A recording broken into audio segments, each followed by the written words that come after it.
different video clips like that that are just 2 minutes long, and they all talk about different topics that may be of interest to you. There's some ICR books, of course, on the table for further information on what ICR does. So to introduce Mike, Mike has been involved in creation ministries for more than 40 years at this point. And he started out he's got a degree in math and science, and he started out working with Sprint and Microsoft, two companies, doing their training classes for them and teaching them to the engineers. And so with that knowledge, after a decade or so in the secular world, he started doing apologetics training full time. So he's developed a lot of different courses, a lot of different lectures. We're going to hear one of his lectures this evening. You'll see the topic there. And he's at this point, and he'll show you, he's got about 8 different training classes that he does. We've had him do a number of them here before at different churches and at this one. And Mike also, he has worked for ICR for a number of years as one of their speakers, and also for Answers in Genesis, two of the largest creation ministries. So he's well versed in this whole topic, and his training experience has been very helpful for us as well. So with that background, he's going to speak this evening on this course, What Secular Schools Teach and What They Don't Teach. And I think it'd be very enlightening. If you have children in public schools, you need to be aware of what they're being taught or indoctrinated with. Mike talked to the 2 Christian schools this morning and yesterday morning, but that's not an issue for them because they know what they teach. It is the truth from God's Word. So with that, Mike, it's all yours. Okay. This is the only time I get claps before I say anything. But the purpose for this talk tonight is to make parents aware of what's really happening in these schools, because most really don't know what's going on in the schools and why they're losing their children. So what secular schools teach and what they don't teach. Now, I have 3 session goals here. Number 1, to fully understand that our children are being indoctrinated into anti-biblical standards by the education system, and in many cases, coerced into accepting and believing these values. How can any church not address this issue? How can any youth leader not address this issue? Secondly, to fully understand that our children are being indoctrinated into anti-biblical standards by the media, entertainment, including TV, movies, video games, get off of those things, and libraries. And then third, there is a solution. God always gives us solutions. So part 1, science, evolution, and the truth. What schools teach? Schools teach evolution as a fact. Don't ever let them tell you they only teach it as a theory. No, they teach it as a fact. The concept of intelligent design is not even allowed. Schools practice censorship of any science that opposes or causes doubt about the fact of evolution. The result is this. The Bible teaches that God is the creator of all things. Therefore, Christian students are being asked or coerced into disregarding the Bible's teaching about God as the creator. This is a direct attack on the character of Jesus Christ. This is not politics, folks. This is evil, and they're taking our children away from us. These things need to be addressed in every church and in every home. So let's start here. The origin of the universe. What do they teach and what do they don't teach? Well, they teach something called the Big Bang. About 13.7 million years ago, something started to expand. Just an expansion of space and time. It's not like a dynamite explosion. It's an expansion of space and time. That's what they teach. And from that expansion, the Big Bang, came all the stars, the galaxies, and you. That's what you're the product of. What they don't teach is the origin of matter. Where did it come from to create the universe? They ignore that whole issue. And they don't talk about the necessity of a creator.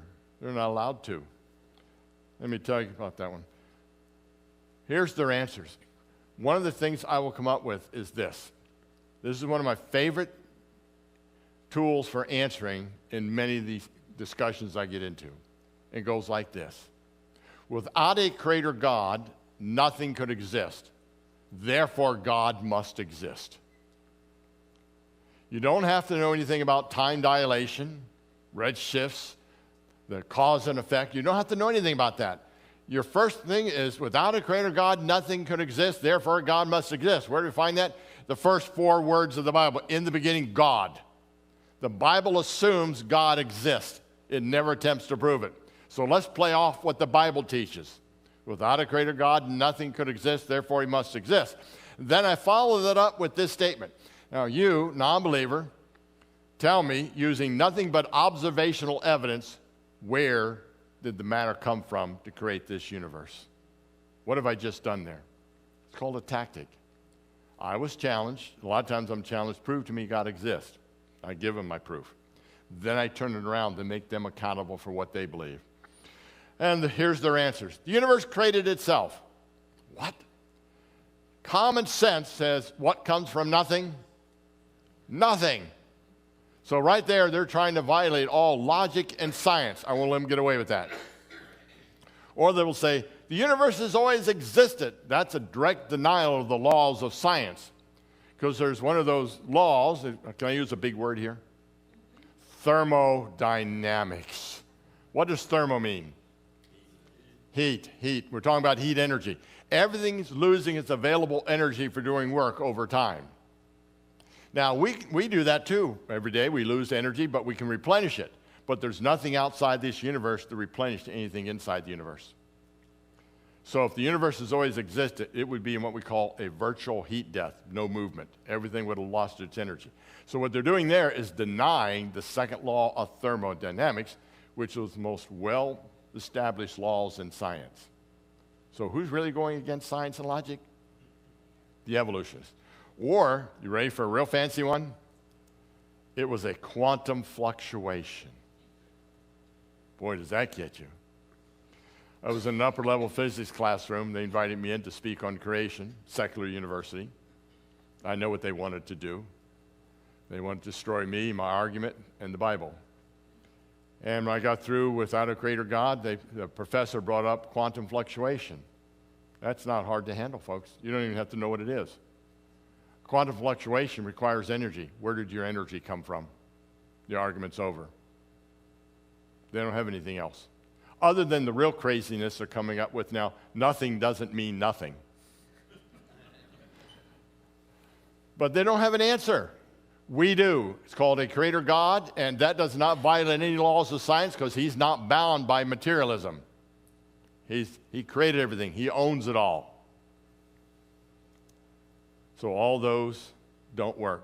So we have the only logical and scientific answer.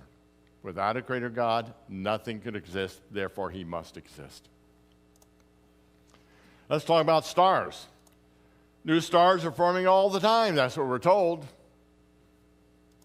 We get these great big nebula, gas and dust clouds that rotate around and around and around. As they rotate around and around and around, they begin to gravitationally collapse inward. And as they continue to collapse inward, they get so dense they begin to form a brand new star. Anybody know the technical term for that process? Baloney, right. Because we can test this. We can do labs and tests, rotate gas and dust clouds around, and see what happens. Yes, as the cloud rotates around, it will begin to gravitationally collapse inward due to the rotation, but as it does so, it generates heat pressure. And that heat pressure we can measure is always stronger than the gravitational collapse. Will always cause the cloud to expand outward. No one has ever observed a star forming, because it would take far too long to see it happen. Stars will not form by naturalistic processes. In other words, what our youth are being taught is not science. It's indoctrination. Then we go to the origin of life. What do they teach there? Life originated in a pool of chemicals about 3.7 billion years ago. This is my favorite one to talk about. I've actually done this in front of NASA scientists twice. They lose every time. What they don't teach. You know life can't start in the presence of oxygen? That's why all their experiments leave oxygen out, because oxygen is like a corrosive, just destroys the chemical bonds. So they have to assume this early Earth had no oxygen. You know what happens if we take all the oxygen out? Life can't start. Why? Because we often have to take away something called the ozone, made of oxygen, O3. You know what happens when we take the ozone away? Everything becomes instant crispy critters. The ultraviolet rays of the sun will fry everything. So with oxygen, life cannot start. Without oxygen, life cannot start. So then we'd say we came from a pool of water, maybe a chemical pool or down deep in the oceans. Big problem with this, something called hydrolysis. Hydro means water. Hydrolysis literally means water splitting. As soon as these things called amino acids, let me backtrail here because some of you look like you've been in a biology classroom for a year or two. We start with atoms, basic unit of matter. What do atoms like to do? Well, they will bond together to make things called molecules, like water, H2O. And molecules can bond together to make things called amino acids, which are like the building blocks of life. You can't get amino acids, you can't get life. And finally, amino acids will bond together to make things called proteins. That's all you need to talk about. I don't talk about DNA, RNA, or anything else, just proteins and amino acids. Sometimes I have to bring up the subject of mean old acids because some people do have those. But here's the problem. As soon as any amino acids might have formed in the oceans, within a matter of weeks, they would have all been destroyed. Water just destroys chemical bonds. Wow. So I have a question. How many here are made up of molecules? You all are. What's going to happen the next time you take a shower? You going down the drain? No, I haven't yet. You haven't yet, okay. Because you have a little thing that goes around your cell called what? Cell wall, cell membrane, depending on the type you're talking about, that protects you. Without that, you're going down the drain. And then there's a little thing called amino acids. Amino acids come in two shapes. Just like we have a left hand and right hand. Left and right hand are about the same, aren't they? 4 fingers and a thumb. But they're not quite the same. Look what happens when I put one hand behind the other. The thumb and fingers are on the opposite side, aren't they? So what they are is mirror images of each other. Amino acids come in the same shape. Guess what we call them? In biology textbooks, we call them left and right-handed amino acids. Doesn't that make it easy? Then you go to a chemistry class and you use other scientific terms, meaning the same thing. But left and right-handed amino acids, what's the difference? They're made up of the exact same atoms. They are mirror images of each other, just like our hands. Why is that so significant? Because every single amino acid in every protein in your body is 100% left-handed amino acids. There are no right-handed ones used in any biological proteins anywhere. Wow, why is that important? Because every experiment we've ever done, starting with the Miller experiment back in the 1950s, where they claimed they got amino acids, and they did, but every single experiment has always ended up with about an even mixture of 50% left-handed and 50% right-handed, and that is a poison to life. They don't talk about that in the school systems. They just say you got amino acids. In other words, they're not telling the truth, are they? Then the other problem is every time in experiments we start with all left-handed amino acids, guess what happens to them? They revert back to a mixture of left and right-handedness. In other words, the natural tendency is always to bond left and right-handed. That's the natural tendency. And when you die and you become as dead as you can be, how dead will that be? Dead. Pretty dead. Guess what happens to your 100% left-handed amino acids? They go back to a mixture of left and right-handedness. What has mankind been able to create in all these decades of experiments? Death. That's all we have been able to create.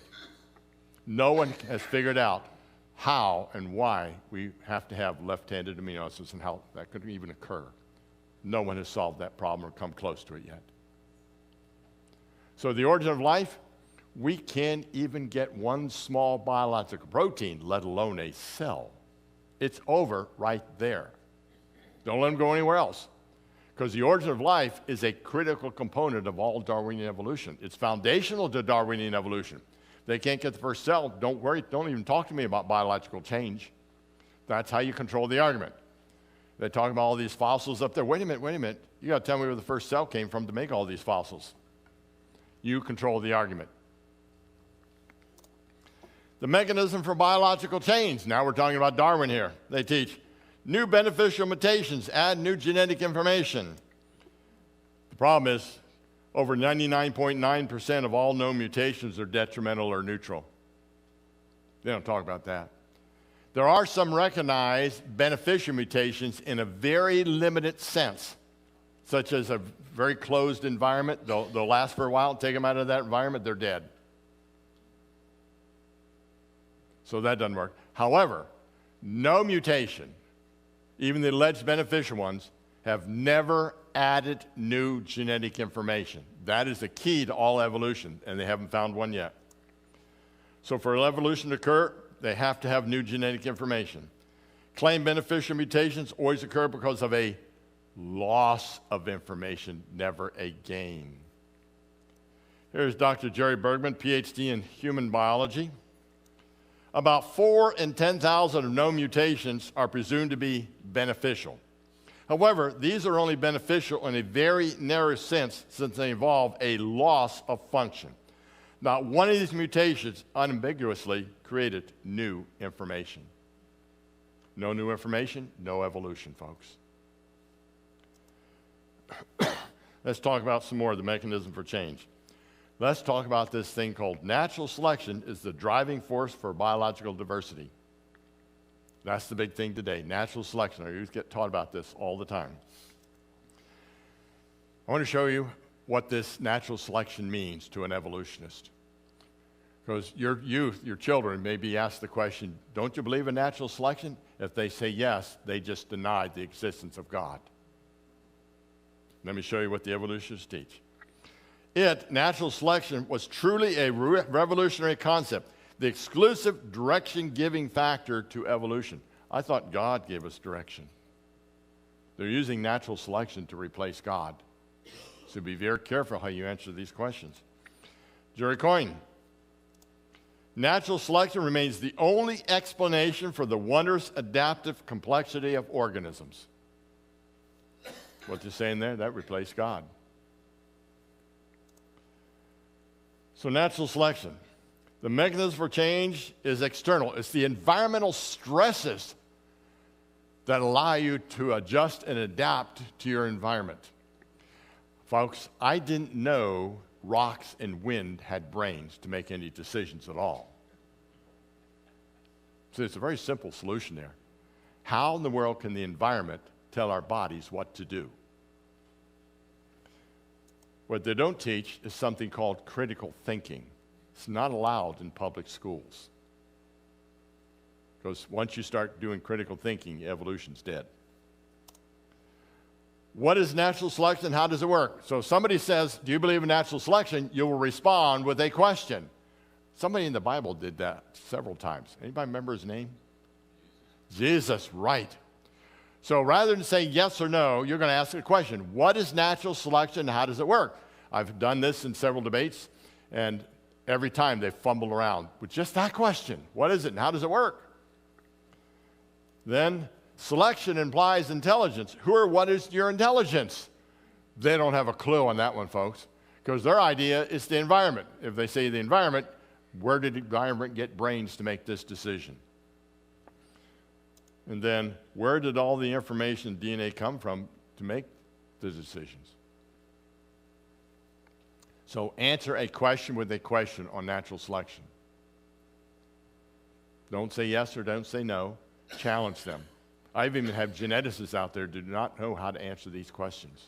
They've never been challenged. They stay for granted everybody's going to believe. Okay, what they don't teach, all living things contain sensors. All living things contain sensors. Your automobile has sensors in it. Everybody have cruise control? Right. Know how that thing works? All the cars have sensors in them. That sensor is monitoring the speed of your car. And if you start going up a hill, what initially happens? You start slowing down, don't you? Then all of a sudden it speeds up. See, that sensor has a threshold. When it goes below this speed, which is what you put in the car, then it sends a signal to another part of the car that says step on the gas. That's how automobiles work. Our bodies work the same way. All living things, plant and animal, have sensors in them which are constantly monitoring the environment. When something changes, they send signals to another part of the body. One of them is called the brain, which makes the decisions, not the environment.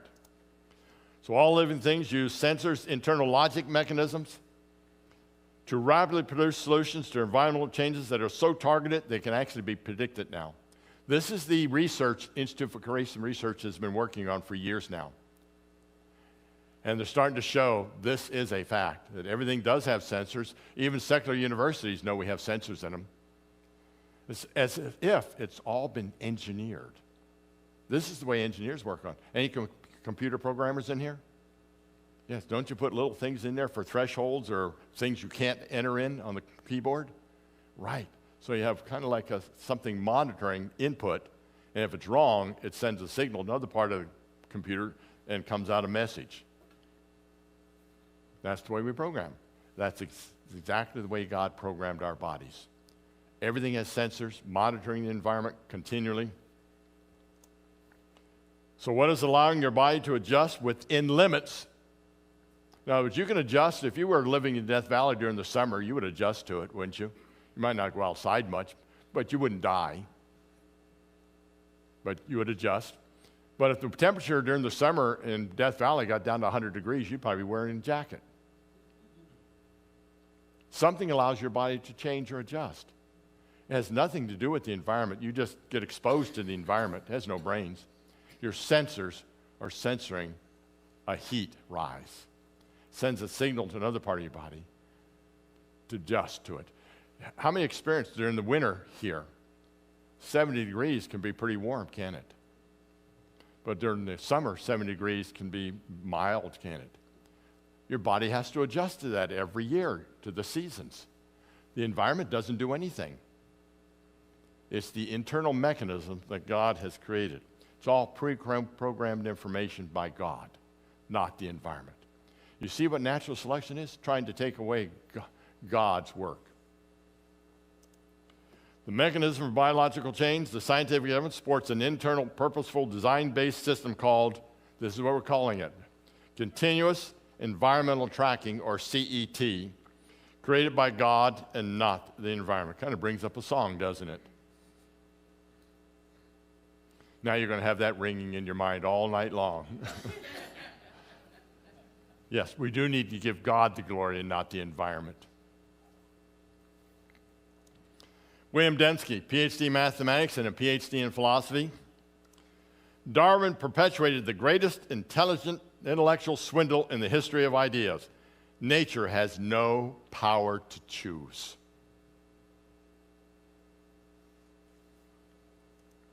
Let's talk about the origin of humans. They talk about humans evolved from ape-like creatures, most likely the chimpanzee. They teach that we're only 1% different in our DNA between humans and chimpanzees. Anybody feel like eating a banana right about now? And there are many transitional fossils in the textbooks. Well, first of all, fossil evidence is largely based upon artistic drawings. The biggest fraud they have is a creature called Lucy. When they found Lucy, they found about 40% of the fossil. The pelvic bone, when they found it, was identical to an ape's. It was lateral like this because they're quadrupeds, much like most of you before you had your cup of coffee. But humans, our pelvic bone goes straight up and down so we can walk comfortably on 2 feet. When they found Lucy's, it was like this. So they broke it apart and put it back together again to make it look human. And that's the drawings they put in the books. Then apes and humans have a big difference in forehead to chin. Apes are very slanted like that. humans are pretty much straight up and down. The drawing in the textbooks for Lucy, which is a type of Australopithecine, Austral means southern ape-like creature, meaning found in southern Africa, is painted halfway between. And then they give Lucy white eyes. No eyeballs were found, and apes don't have white eyes, only humans do. The whole thing is a fraud to deceive our students.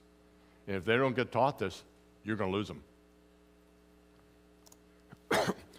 There are many fossils mistakes, like Piltdown Man, that lasted almost 45 years in the school system, which turned out to be a whole fraud. Somebody got some bones, chemically stained them to make it look old, and filed the teeth down to make them fit. The whole thing was a fraud. Nebraska Man, anybody here from Nebraska? There's one they found so much evidence, they were able to reconstruct Nebraska Man, his wife, and family. What did they find? A tooth. And it was not a human tooth when they found the rest of the creature. It was the tooth of an extinct pig. It was the first time a pig ever made a monkey out of a man. And incidentally, this was what they had on display at the University of Nebraska for a while. If that's what they were teaching there, what does the N stand for in the football helmets? Knowledge. You gotta be careful to do that in a high school class, nobody will get it. Then the real DNA difference is not 1%, it's 15% at least. And I'm going to show the significance of that. And incidentally, there's no mechanism for biological change, is there? Natural selection will not work on this. It doesn't work, period. And God gave us the information in us to adjust within limits. You can adjust to hot and cold, you can adjust to high altitude, but there's limits to how much you can adjust. You will not survive in 170 degrees. And you cannot stay underwater for 20, 30 minutes without any equipment. So only within limits. Genetics. Are humans and chimps only 1% different? Textbooks promote that idea. We learned this in biology class. Many university professors teach humans and chimps are closely related, and many science journals promote the idea. 5 facts. The claim of 1% goes back to 1975, before there's any direct comparison between the two. It was before the DNA and human DNA genome was even mapped yet. So how did they know 1%? Well, they only used parts of the DNA that seemed to be similar. Everything else was discounted. In other words, the whole thing is fraud research. But this is what's being passed off to convince our students that they don't need a creator God. The first draft of human DNA was not published until 2001 and the chimp in 2005. But yet that study came out in 1975. In 2007, a new published research came out and said we're 5% different. That was ignored. Today, it's up to 15% difference. You know what that amounts to? Jerry Tompkins says, based on the most recent unbiased and comprehensive research, chimpanzee DNA is no more than 85% similar to human. Still sounds close, doesn't it? But look at this. That's 450 million letter differences. You're not going to make that up in a trillion years, folks. It's not going to happen. That's why they don't put the real numbers in the textbooks. 1% would still be 30 million letter differences. It's indoctrination. It's not education anymore. Brian Thomas, PhD in biochemistry. Human and chimp DNA sequences share about 85% similarity, not the incorrect 98% that are used in classroom to support evolution. Do you see the immense indoctrination going on here? How about dinosaurs? Well, dinosaurs evolved into existence about 220 million years ago and died out about 65 million years ago. Then they say a meteor impact killed all the dinosaurs about 65 million years ago. Then you turn the page and say, no, they all evolved into birds. Which one is it? And our students don't get the contradiction right there. What they don't teach. You know what we find all over the world? Dinosaur graveyards. You know what they're found in?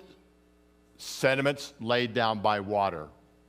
Sometimes 10 or 100 different kinds of dinosaurs all buried together.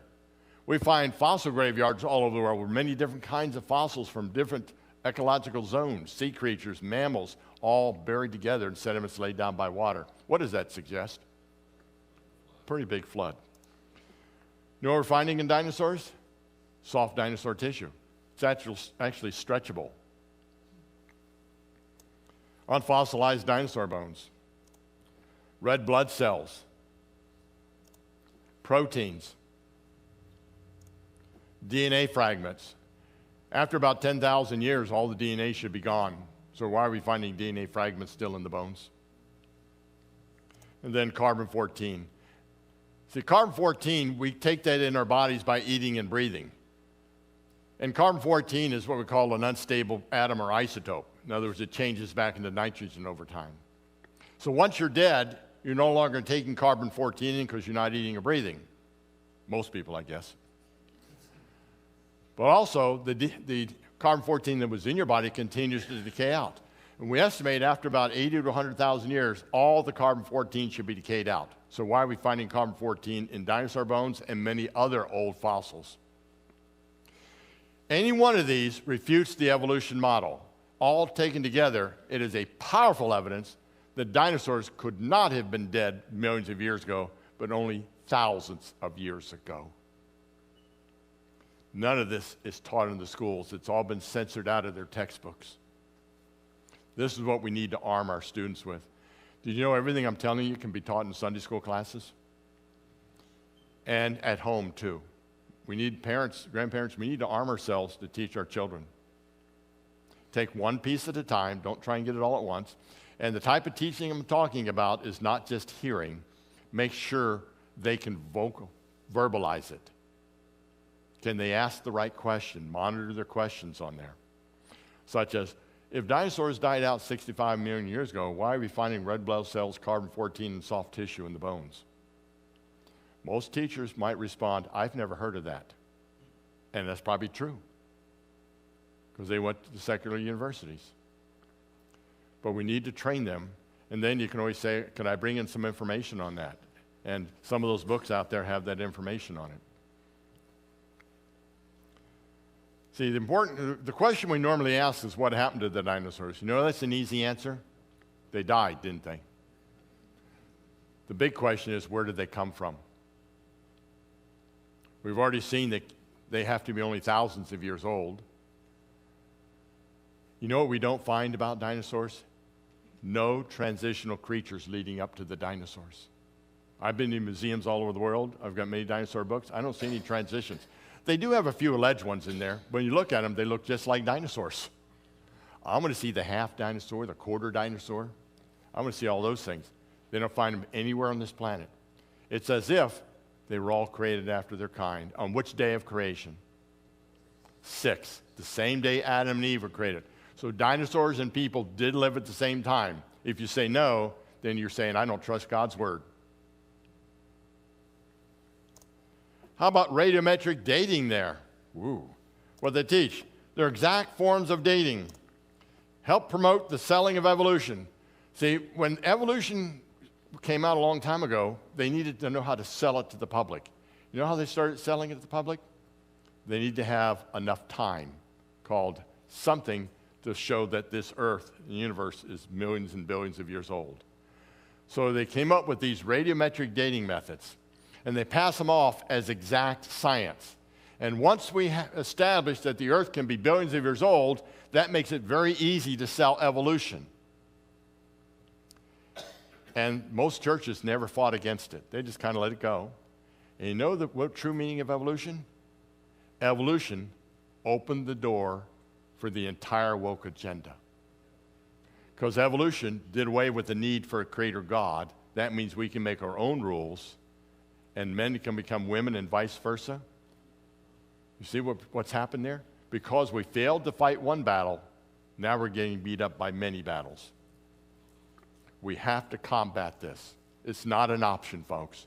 It has to be taken care of. Dating methods, what they don't teach is not one of them gives an age.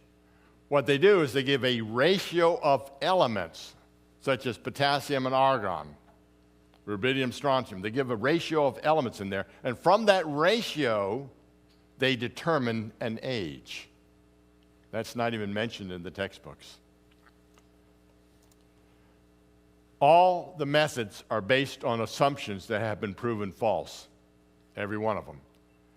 The word assumptions not even mentioned in the textbooks. In other words, long ages is the holy grail for evolution. People say, well, I don't believe in evolution, but I believe in long ages. No, you believe in evolution, because it's the very foundation for evolution. Dating methods are not consistent. You can date a rock by two different methods and come up with two completely different ages. Which one did they take? The one that fits their model. And the most powerful one is this one. Every time scientists date a rock of known age, they never get the correct age. An example, Mount St. Helens. Rocks formed in 1980 and 82 were dated to be up to 2.8 million years old. And we have example after example of when rocks were formed, we never get the correct age. None of this is being taught in our school systems. Evolution has to be protected, because without evolution, the whole woke agenda folds up. And then carbon-14, that's my favorite one. How many understand carbon-14? Thank you. The rest of you, there's a Red Answers book out there. I wrote the whole chapter on carbon-14. If you want to find out how to go to sleep, I read through all the radiocarbon journals. That'll put you to sleep. But I wrote the whole thing on how the dating process works. But the main thing you need to understand is carbon-14 is not natural to the atmosphere. It gets produced by cosmic rays striking the upper atmosphere. And the end result is these tiny energized particles bombard our upper atmosphere, converts some of the nitrogen atoms into carbon-14. Carbon-14 combines with oxygen. We call that carbon dioxide. You're going to learn more about that tomorrow, that we need more and more carbon dioxide, not less and less. We're going to show the reasons for that. And carbon dioxide is what? Plant food. Plants take it in, we eat it, and we breathe it. I have a question. We'll take this first couple rows. They have to give me an answer. They're all doing push-ups. Do rocks eat or breathe? Good. Good. See how easy this stuff is? They don't eat or breathe. So rocks really won't have carbon-14 in them, except some very special ones like diamonds. They're pure carbon. So rocks, since they don't eat or breathe, won't have carbon-14 in them, so you can't date rocks using carbon-14. You can only date once living things called organic material. So we take the carbon-14 in. Now, carbon-14 is what we call an unstable isotope or atom. I just said something very profound there. Carbon-14 is unstable. You have carbon-14 in you. What does that make you? Unstable. See, now you have a scientific reason for acting the way you do. I said that this morning. I had a few frowns from teachers. But what I mean by unstable, over time it radioactively decays back into nitrogen where it started with. And we estimate after about 80,000 or 100,000 years, all the carbon-14 should have decayed out. So why are we finding carbon-14 in fossils all over the world, especially dinosaurs? See, all of these, like the radiometric dating, the whole fact that we're finding dinosaurs with carbon-14 in it, soft tissue, DNA fragments, just shows what we've just shown is the radiometric dating methods do not work, because they use dinosaurs as one of their main tools for promoting evolution. And they use it as an index fossil to determine how old the layers of dirt are. We have just blown apart the whole radiometric dating method by using dinosaurs and what we're finding in them. It's over right there. So let's go to trans-alphabet soup. I'm just going to touch on this a little bit. Gender and sex are different, they're taught. A man can become a woman and vice versa. It is unloving not to use the preferred pronoun. Intervention methods help prevent suicides. And men who identify as women should be allowed in women's locker rooms. That's just your opinion. My teacher said something different. That's what they use. Matter of fact, you'll never find out what their teacher said. because they're telling our students, don't take this outside the classroom.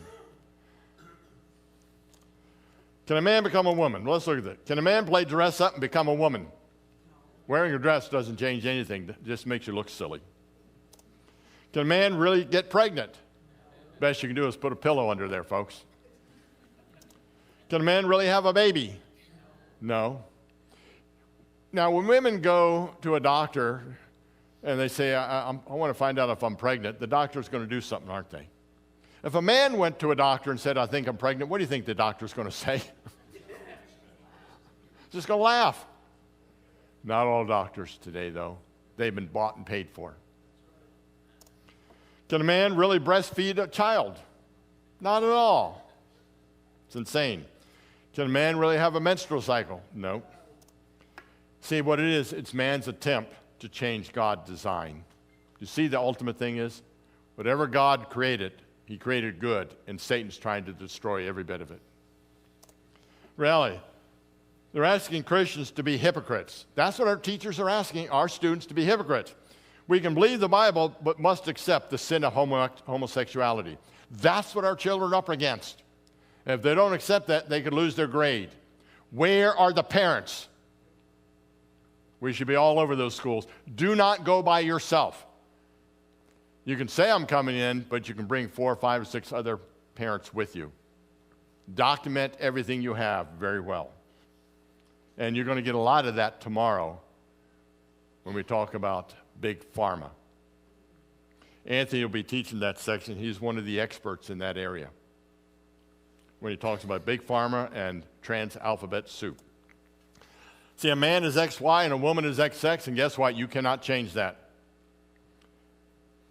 No matter how your feelings are, they will not change XX or XY. No matter how many surgeries you have, how much lipstick you put on, it will not change it. The Bible teaches there's only 2 sexes called genders, male and female. In Mark 10, verse 6, Jesus clarified it. But from the beginning of the creation, God made them male and female. The American College of Pediatricians reported the findings of surgical intervention methods resulted in a suicide rate 19 times higher than the general population. We're being taught if they don't get this, they're going to commit suicide. No. The greatest suicide is after they have the surgery. That is a fact. Do not listen to their bluffs. They make things up. The Bible calls homosexuality an abomination, Leviticus, a detestable act, Leviticus 20, an unnatural and indecent, Romans 1, and unrighteous, 1 Corinthians 9 through 10. The Bible's very clear on this, folks. It is a sin. And it is an abomination to God to buy into this. Let's talk a little bit about climate change. What do they teach? Climate change is a fact. 97% of climate scientists agree humans are responsible. We must reduce the carbon footprint, CO2. The world's going to end if something is not done. The 97% is a made-up statistic, folks.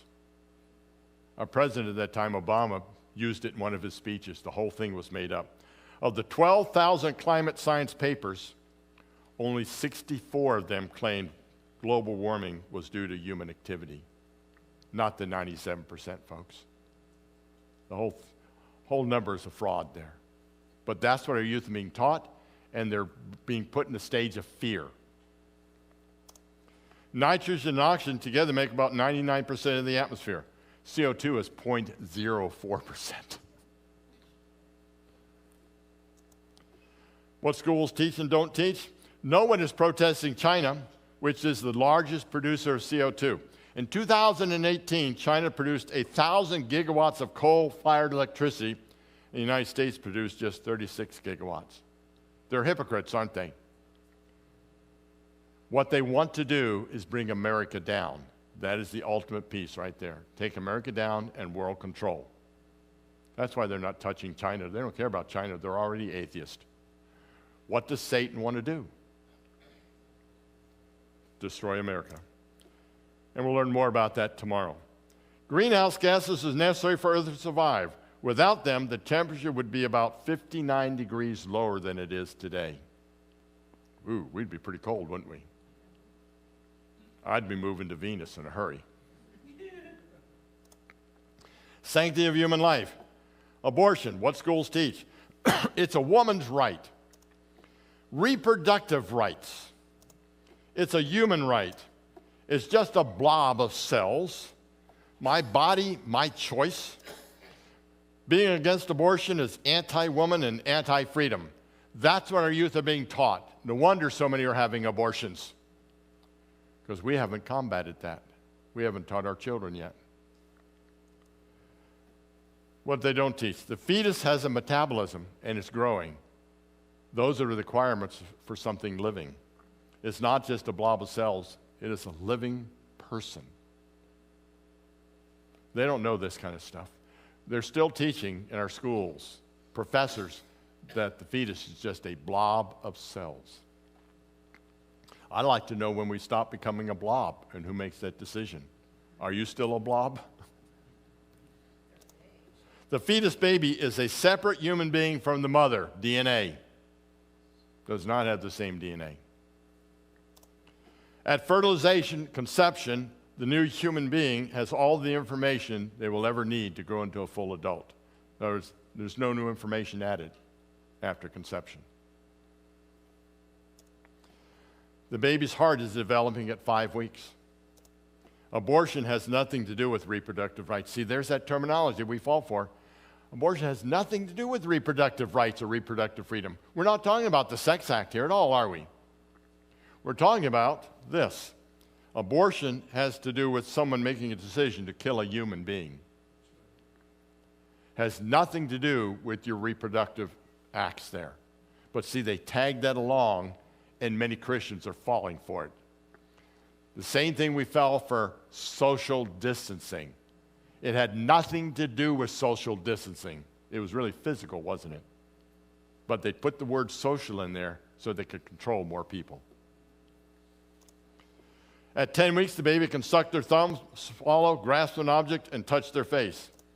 At 12 weeks, the baby can feel pain, and imagine what an abortion does.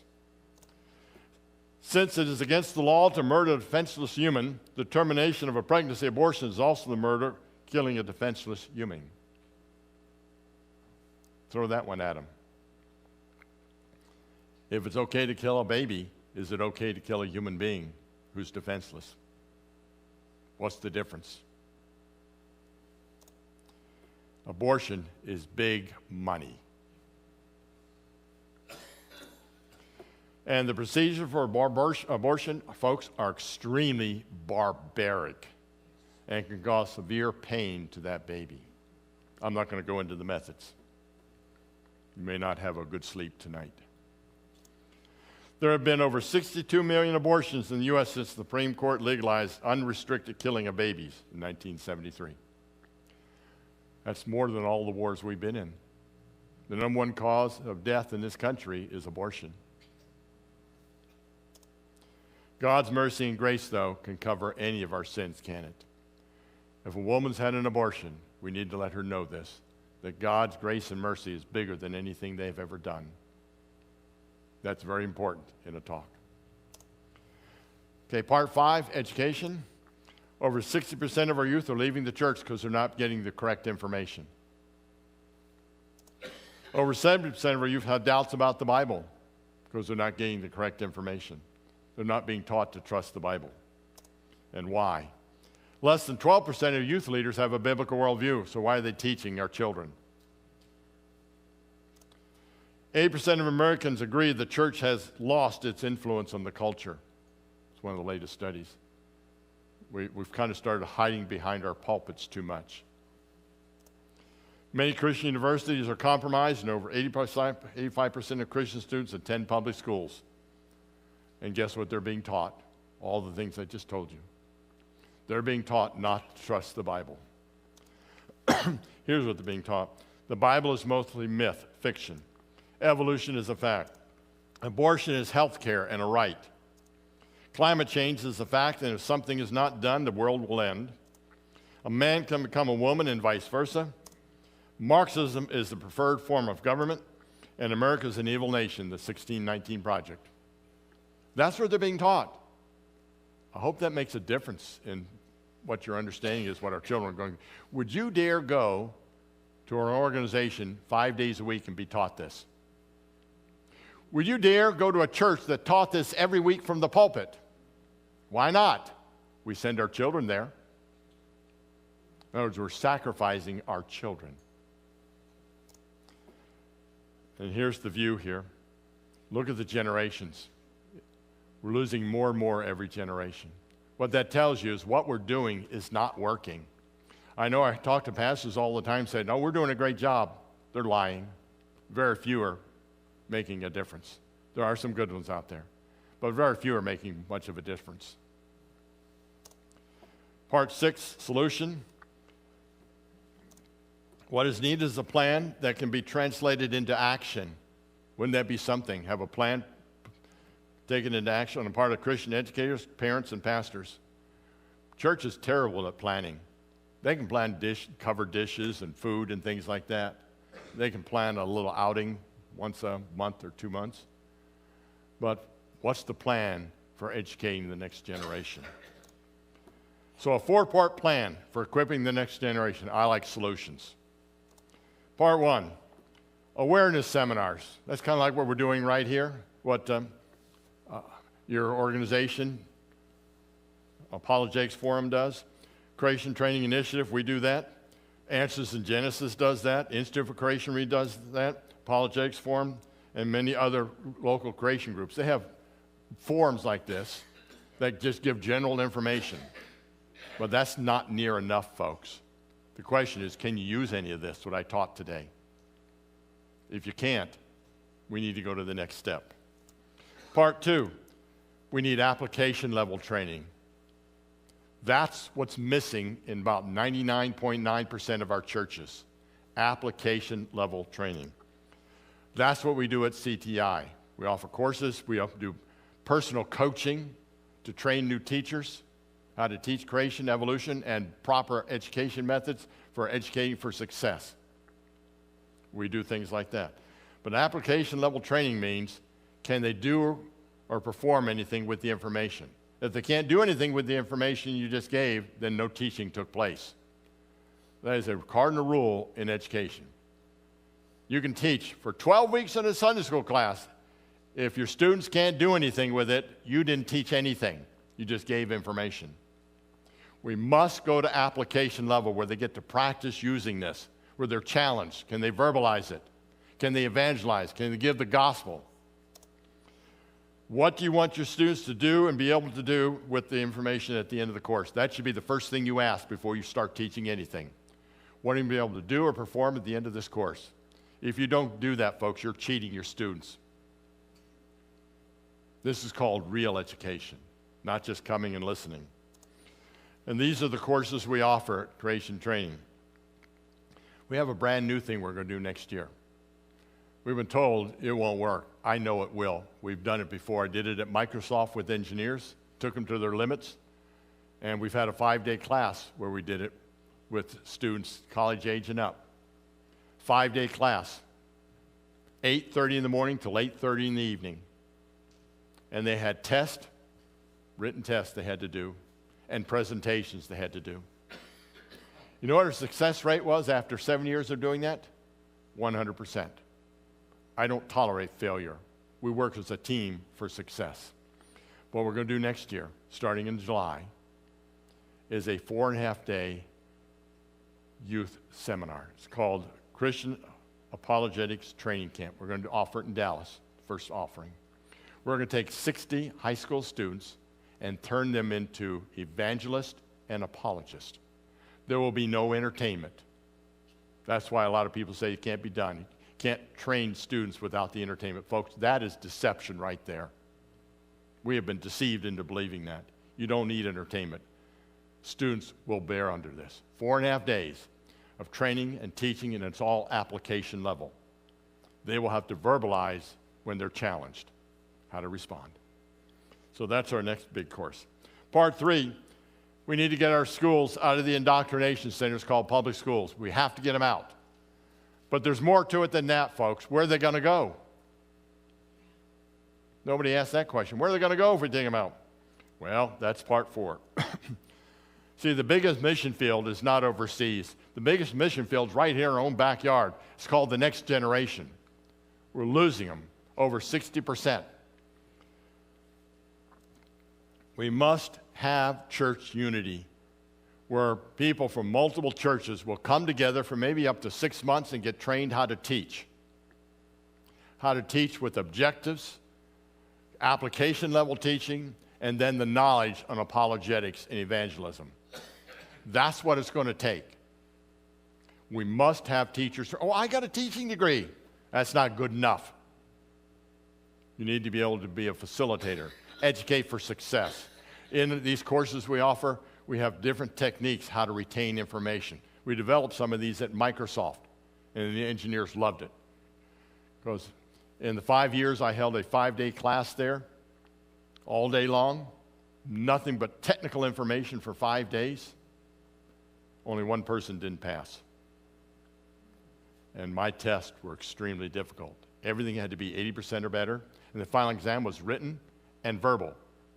And their verbal was videotaped and sent to their managers. Only one person didn't pass in 5 years. And we had a wait list to get into that class. It was hard, it was brutal, but they knew what the results were going to be.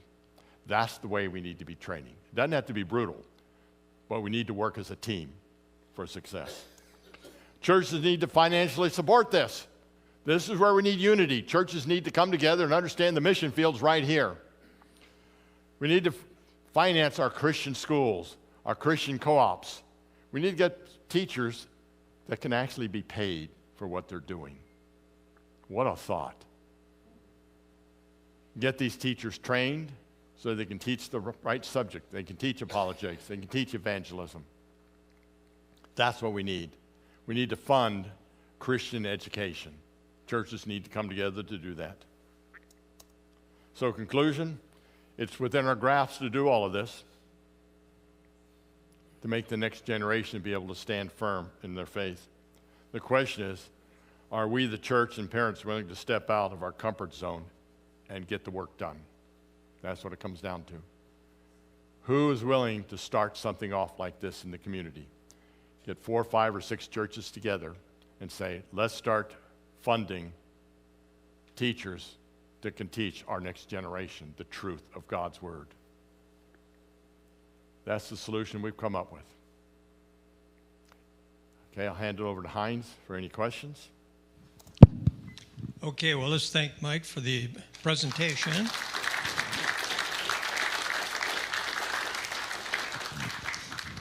And we do have some time for questions that you might have on his presentation. So if you could put up your hand, I'll bring the microphone around so people can hear the question as well as the answer. And it doesn't have to be just on the material he covered here. I mean, he's got a lot of different presentations he's done. If you have some general questions about creation versus evolution, that's fine too. So just put up your hand and I'll come around. I have lots of questions. Yeah. Start with your grandchildren. Oh, grandchildren, you automatically pass my courses. Has 6 very cute grandchildren. 2 of them live here in this state. 2 of them went to college full scholarship, pole vaulting, and straight A students. 3rd one's in a straight A student in engineering school, Liberty. And the 4th one in the Idaho area is a junior in high school and one of the top runners on the school in the area. And we have a great-granddaughter that's a little over 5 months old now. Okay, a question here. How do they approximate the carbon-14 dissipating? Like you said, Okay. what, 100,000 years? Excellent question. How do they measure the carbon-14? Well, they estimate carbon-14 has a half-life of about 5,730 years. In other words, if you took a tank full of carbon-14 atoms, every 5,730 years, half of it would become nitrogen. How did they do that? Well, they don't stand around for 5,730 years. What they do is take a population sample, see how long it takes some of it to change into nitrogen. They do the experiment over and over again. They get a somewhat consistent answer. Then they extrapolate how long would it take all of it to decay out. So there is some extrapolation in there. But in carbon-14, we believe we're pretty close, because it's only 5,730 years we have to deal with. Some of these other ones, we have to deal with billions of years of extrapolation. Does that answer the question you're looking for? Yeah, I guess my concern is the uniformitarianism. Yes. That we're always taught to push against. Yes. Well, the carbon-14 is pretty easy to work with because it has a short half-life, 5,730 years. And population, so I don't have any problem with that because it's on our side. Because of there was based on one assumption. That assumption's been proven false, so it's really only good to about 3,000 years, right in there, maybe up to 4,000. After that, it's not reliable at all. But none of that's taught. And I liked what you said. How do they calibrate these things? How do they come up with this? That's not taught in the classrooms either. None of this is taught. They're just told to accept this. So that would be a really good question to work with in our students.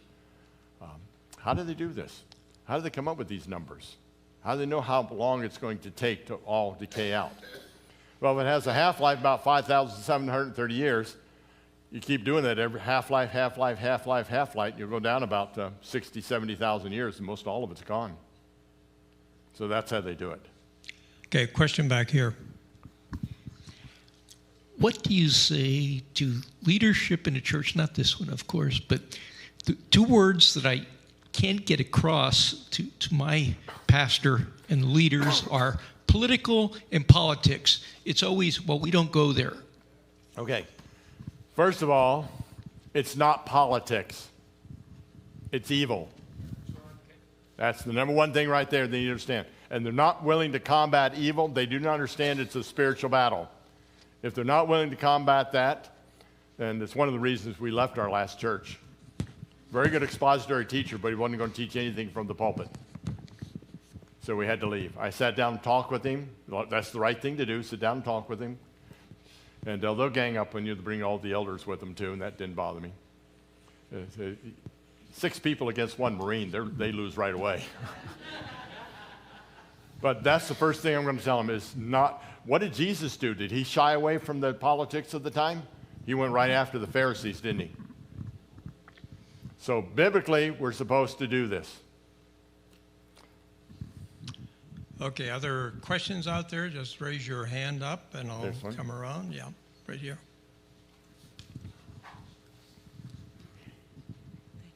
It's not so much a question as just a statement you had made. A few years ago, I had the privilege of hearing Mike and Anthony at ICR for one of their educational conferences, and I couldn't keep up. I've had something on the side of my head. I get detail, no, big picture, yes. But the one statement, Mike, was when you said there's no death before sin. Yes. And that just blew my whole world and just totally changed everything. I thank you guys for that. Well, thank you. Just a simple, yeah. See, you don't have to describe the age theory, the gap theory, progressive creation. You don't have to talk about all of any of those in particular. They all have the same theological problems. All of them teach death before sin. That undermines the entire foundation of the gospel. All of them malign the character of God because God would have called death, disease, and decay very good in Genesis 1:31 if the days were long periods of time. So they all malign the character of God, and they all undermine the gospel. And they also throw away the 10 Commandments. You know the first part of the Bible that was written? 10 Commandments. Who wrote them? God did. It's the only part of the Bible he wrote directly. And in there, Exodus 20, verse 11, he wrote down himself, for in 6 days the Lord made the heaven, the earth, and sea, and all that's in them. So if 6 days is not 6 days, that commandment's gone. What about the rest of them? Long ages is detrimental to many parts of the Bible. Thank you for bringing that up. It is a key part. In fact, that was a topic of Mike's talk last night. And you can find, the talks online. They're recorded. So if you missed that one, you can always go back and watch it too. So raise your hand if you have another question.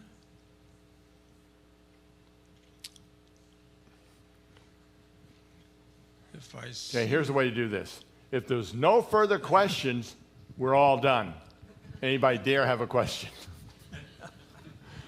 If I don't see any hands, then I'm going to close this part out. So again, let's thank him then for the answer to those questions. And he'll be available up here and near the book tables too after this. But let me just wrap up a few things here. First of all, if we show a slide here of the speaker coming next month, and that is Dr. Marcus Ross from Liberty University. And he is has a number of different degrees, a bachelor's degree, a master's degree, and a PhD degree. And he's been teaching at Liberty University, I think, for 17, 18 years. And he's still connected with the Liberty University, but he's also set up his own company, which is called the Cornerstone Educational Supply. And so what he does is offer supplies that homeschoolers can use to teach different science topics to their children and to groups of homeschoolers. So that's he's going to be here, and of course he'll bring some of those samples along and let you know how he does that. So he's going to speak on the topic of who believes what. And, Mike mentioned, we are a young Earth organization, but there's also an old Earth group around, and theistic evolutionists are around. What's the difference between their belief systems? So he's going to educate you on those differences and why they're important. So that's... he'll be here on October the 23rd for the first meeting. The first Friday meeting, I think it's the 25th of October. But so if you're not on our mailing list and you want to find out when these speakers are coming, what they're going to speak on, there's a sign-up sheet on the back. Just put your name and email address on there, and we'll see that you have all the information you need. There's also other flyers on the table with upcoming events. Take advantage of that. We have some refreshments out there for you to get at as well, and get some coffee and tea and water and I believe some cookies and grapes and stuff like that. And then, of course, there's the resource tables. We make resources from all the major creation organizations out there, CMI, Creation Ministries International, ICR, and AIG, plus half a dozen other sources. So you can take a look at that. You can get answers there. Also look at our website, apologeticsforum.org. There's a menu item called Find Answers. If you have a question that you want to get a biblical answer to, just click on Find Answers, and you can enter the question there. You get all the biblical answers in different articles on most of these organizations. So that's all available there. There are donation boxes in the back. If you care to help support this ministry and bring in speakers like Mike, then you can contribute there on those boxes, cash, check, and you can also do it online just by hitting the donate button.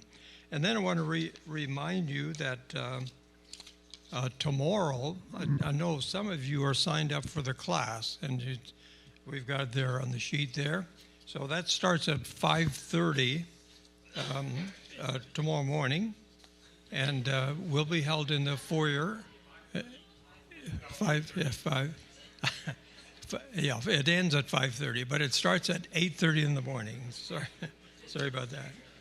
And you'll see the topics that are covered there, and there are flyers in the back table which have all the details. And if you do want to sign up and you haven't signed up yet, I've got the sign-up sheet with all the people that have so far have signed up. If you did sign up and you don't think you got an answer back, say it was accepted, check this list here. And if you do want to come, make sure you sign on this sheet here and come back early in the morning some around, if you come 8:15 or so, that'll help us to move the registration line forward. So with that. Don't dare be late. It's a matter of push-ups. And so Mike will be teaching some of those classes, but we also have a friendly speaker back there who does not force push-ups. So he's a nice teacher. That's Dr. Silvestro back there. So you have your choice. Okay, so again. Also back there is a sign-up sheet for ICRs, Acts, and Facts. It's a free journal magazine, chock full of information. You get that, and you also get our newsletter, electronic. Yeah. So it's free. It's one of my favorite magazines to read through. So make sure you sign up for that too. Okay. So let me just close in a word of prayer, and then we'll be dismissed. Father, we come to you again. We thank you for this time. We thank you for the Mike as ministry. We thank you with Dr. Silvestro here as well, who will participate tomorrow morning in the class, Lord. And we just pray you give them the words to use as they share what they know from your word. And Lord, we just look forward to the class, and we just pray that you bless each one that has been here tonight, that they have learned something new, and we'll be able to share that with others as you bring them in their path. We just pray for good results. We pray for safe travel home, and we just pray these things in Jesus' name. Amen.